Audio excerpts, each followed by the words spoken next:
continue to do it. What does it mean for stocks? Well, until he sees the light and says, you know what, I don't think we have to be so tight. Until that happens, you can still have pressure on stocks. I mean, and that's gonna, that's probably one of the factors that can see the light. I mean, when he sees how high real rates have gone, the dollar the highest in 20 or 30 years. By the way, next Tuesday we're gonna get the monthly stock money supply data, which is going to show the greatest decline in 5 months that we've had in the post-war period. I mean, if he looks at any of the monetary or financial indicators, he can't say, oh, we have to keep them on. I mean, at his press conference, he said, we have to get real rates into positive territory. They're in positive territory for every maturity. For the first time in years, we're already there. So that was a little back and forth that took place last week on CNBC between Jeremy Siegel, who is a professor of finance at Wharton University, one of the most respected finance schools in the world, and the anchor there. And I know it's been a while since we've talked, so we're going to talk a little bit about these indicators tonight and where the market is headed. He seems to be ringing the alarm bells. I put in the thumbnail speculation, conspiracies, and the last AMC video. We'll talk about what happened with Treys trades last week. The last AMC video, I still don't understand what that means for all these YouTubers, but we're going to get into a bunch of stuff. It's been a long time. Finally got the studio up and running. All the software has been loaded onto the new computer, and we are ready to rock and roll. So before we get way too far ahead of ourselves, cue the speeder.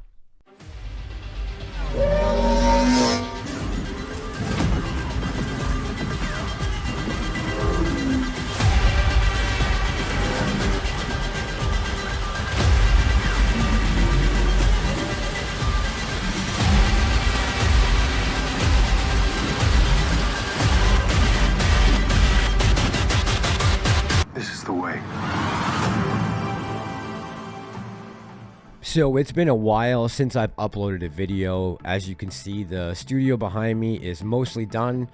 We finally turned the camera around and given you kind of a view of what it looks like. I spent a lot of time and effort and money to do this because I want to make sure that the platform going forward, the production value is worth it for you guys to continue to subscribe and keep hitting the like button and keep viewing. Make sure the information is correct and make sure that I am uploading on a schedule and we have some kind of frequency with these uploads. So now that all the physical labor is done, hopefully I can donate or volunteer most of my time towards news stories, geopolitical news stories, macroeconomics, talking about the government, all the things that I wanted to get into for a long time. That day has finally come. Of course, this channel was built on AMC and the stock market and being a retail investor, which I am first and foremost, but I am also an investigative journalist. It's kind of what got me into this play. I want to make sure that we're staying on top of the news that's relevant to the market and can affect our everyday life. And I think it's important that we get facts and information correct as long as I'm allowed to have this platform. So to all of you who have been patient with the infrequency of uploads and understanding the time I had to put into this, those of you who have donated, who have stayed loyal to the channel this whole time, thank you so much. I can't do any of this without you. I am completely humbled and I love all you guys. Appreciate all of you guys. All right, let's get down to business. Now, as far as Jeremy Siegel, this Wharton professor, and what he was saying on CNBC the other night was basically making the admission that Jay Powell basically doesn't know what he's doing. For the simple fact that the economy is cooling down, and yet he is still on this hawkish path. And we don't want to overcool the economy. It's going to destroy the middle class. It is going to take a huge hit when it comes to unemployment. Wages are not keeping up with inflation. There are a million indicators right now that the market is in some trouble. And so we have to keep an eye on all these things. Now, this professor clearly was upset with Powell. He thinks that the market is cooling off enough. And he thinks that when some of these supply chain issues start to ease up, that we're going to see naturally inflation come down and we don't need this huge unemployment boost. I don't understand how that can be good for the market. And it seems like no one else in this article does. But Powell's made it very clear he wants to hit that benchmark of 4.4%. of a hike before the end of the year, even if it causes recession. He said back on September 21st, there will likely be some softening of labor market conditions. We will keep at it until we are confident the job is done. Now, according to Pantheon Economics here and Ian Shepherdson, shout out to Pantheon, the Fed clearly wants the labor market to weaken quite sharply. What's not clear to us is why. He predicts that inflation is set to plunge next year after supply chains normalize. And we've had some disagreement here between the experts on whether wages are the main driver for red-hot inflation right now. Wages have not been keeping up since the 70s with inflation. And I just looked at the median cost for buying a house, I think is up like 40%. It's something insane. Now, in this article, it continues on to talk about some of the actual commodities that may be affected. It says here, and Dean Baker tweeted this on Tuesday, higher interest rates from the Fed are not going to have much impact on the price of wheat or oil, except insofar as other central banks also raise rates and slow growth elsewhere in response to the Fed's actions. Now, we also know that some of the data that the Fed has looked over has said that there have been record levels of profits. Mostly the cost of their raw materials have gone up, but they have overcompensated for the cost rise that they are trying to take on and passing it on to the consumer, thus adding to the problem already at hand. A month ago, they said we have to raise prices because our costs have gone up. They raised prices, we now know, more than their costs went up. That was from Robert Reich, who used to be the labor secretary under President Bill Clinton. I've talked about him before. He's kind of a turncoat. I'm not the biggest fan. He actually wanted Liz Cheney to run for president at one point. He added, the public needs to understand the average big company has much more pricing power than it ever had since the turn of the last century. And guys, that's a great point, is that, remember, a lot of these corporations are making record profits. The upward transfer of wealth to some of these multi-billionaires has just been on steroids, basically, since the pandemic. So all these indicators are just something to keep in the back of your mind as far as where we're heading in the future for this market in this time period, the fall of 2022.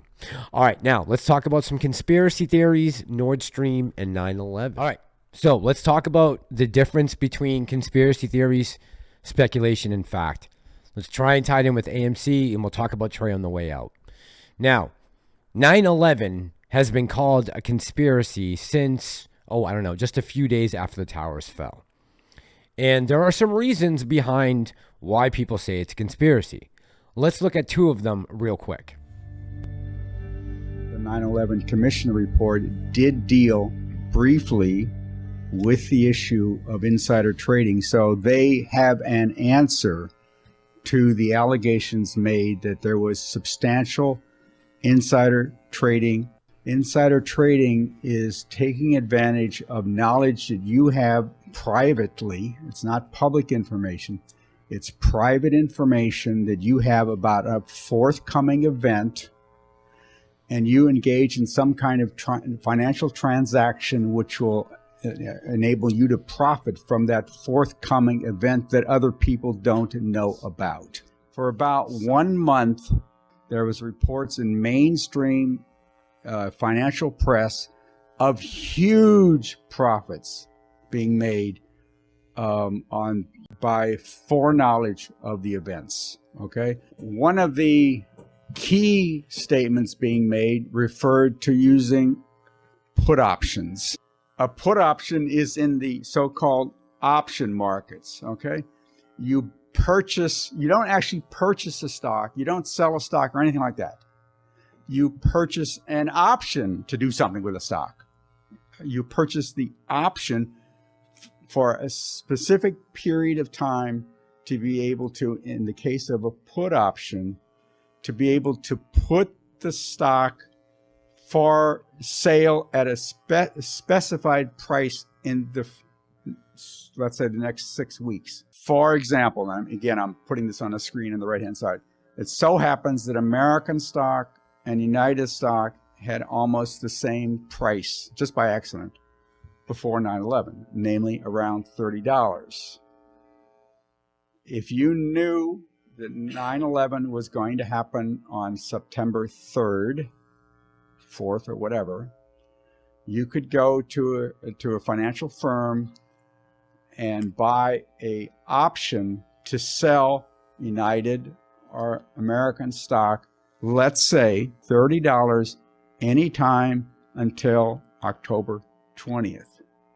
And you know, or you think you know, that the stock is going to go down.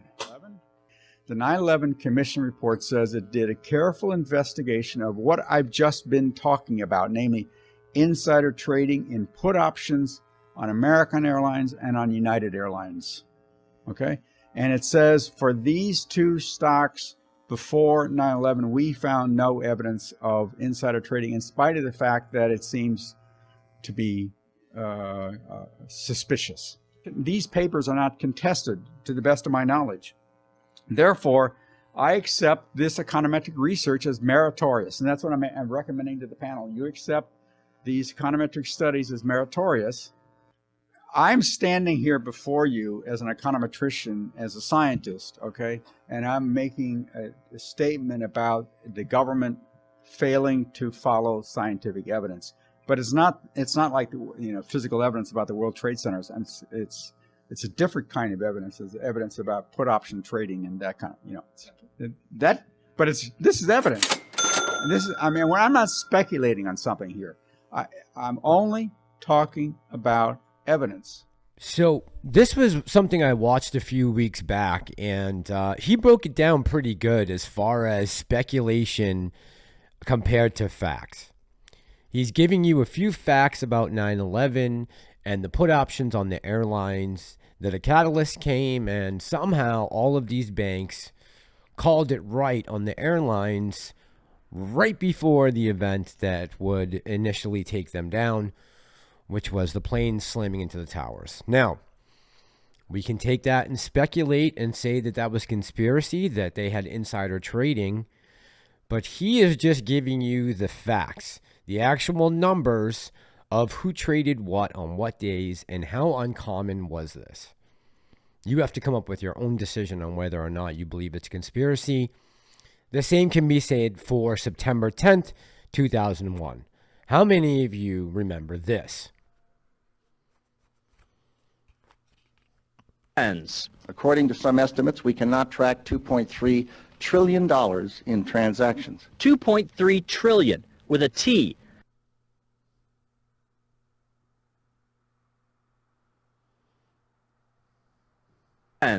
According to some estimates, we cannot track $2.3 trillion in transactions. Again, just numbers and facts. On September 10th, Donald Rumsfeld, the former Secretary of Defense, came out and said that we were missing approximately $2.3 trillion in the government's budget, and it was never brought up again. Can I prove that 9/11 was an inside job? That it was a conspiracy theory? I can't. All I can do is give you the facts. You got to make your own decision. And the same, I would say, goes for the Nord Stream pipeline. Now, the other night in the live stream with Tony, we talked about some facts that related to the sabotage of the Nord Stream pipelines. Some of you may remember President Biden was asked about this. And here's what Joe Biden said about the Russian invasion and the Nord Stream pipeline. Watch. The border of Ukraine again, then there will be no longer a Nord Stream 2. We will bring an end to it. How will you do that exactly, since the project and control of the project is within Germany's control? We will, I promise you, we'll be able to do it. So, shout out to that reporter from Germany for actually pressing him on this. And of course, can I prove that the Nord Stream pipeline was broken up or destroyed by the United States? No, but here are some facts. When we talk about who done it, you really got to get down to who has the motive here. And Russia has absolutely no motive to blow up their own pipeline. On the first day, they lost somewhere between $600 and $800 million in natural gas that has been leaking. They haven't shut this pipeline down since the war started, and they could have. They can very easily shut this down. It's only NATO countries that wouldn't have the ability or capabilities to shut this down naturally, like through a valve system. There was also a report from a Swedish military article that came out in 2015 called Pipeline Journal. It was reported that they had successfully cleared a remote operated vehicle that was rigged with explosives found near Line 2 on the Nord Stream natural gas offshore pipeline. No national identity of the drone has been verified, and I looked it up, and still to this day, the Swedish military hasn't gotten to the bottom of that, but I did link it in my Twitter. There was a seismologist who came and said this couldn't have been from a natural event, so clearly there were explosives that were rigged to bring this up. Again, all I can give you guys is the facts. As far as conspiracy theories, it's up to you to make the decision on what you believe is true and what is not. And I would say the same goes with our play in AMC. A lot of guys out there in YouTube land are speculating. Some of them are conspiracy theorists. Others are trying to bring you facts. Here, there's probably a mix of all that. I'm going to try to bring the facts as best I can to you guys going forward. And before I let you go, I just want to talk about Trey really quickly and what went down with him the other day. And I just got to say, man, I feel really bad for the guy from time to time. I know he's probably got a lot of pressure on him right now, especially with everything that's going on in the market and all the indicators that we have that possibly we could be coming into a very bearish cycle. But, you know, I understand how some people have to walk away from AMC. Unfortunately for me, it's not as easy. I still own the stock. I still have a heavy position in AMC and APE. So on this channel here, we're going to continue to talk about it until I sell my position. And I think you guys know where I stand on that overall. So again, I don't want to attack anyone specifically. I just want to say that there's a lot of speculation out there. There are some conspiracy theories and there are some facts. And on this channel, I'm going to try to bring you just the facts. All right, guys, I'm going to leave it there for tonight. This is a really long video, but it's been a while since we've talked, so I figured we can go a little long tonight. I just want to say thank you again for the patience, everyone. I appreciate all of you guys, my mods who have been making my channel what it is on the live streams. Thanks to Tony and Pantheon, Casey, Shaw, all the guys who have jumped on, Phil for real for live streams. Thank you guys for all the support, the donations. I love all you guys. If you haven't yet, please subscribe to the channel. Uploads are going to be fast and furious. Get ready. As always, guys, thank you for all the likes, the views, the comments, my new subscribers, my OGs. I appreciate each and every one of you. We're here to break the wheel. This is Ape Nation. I'm the Massalorian, and I'm out.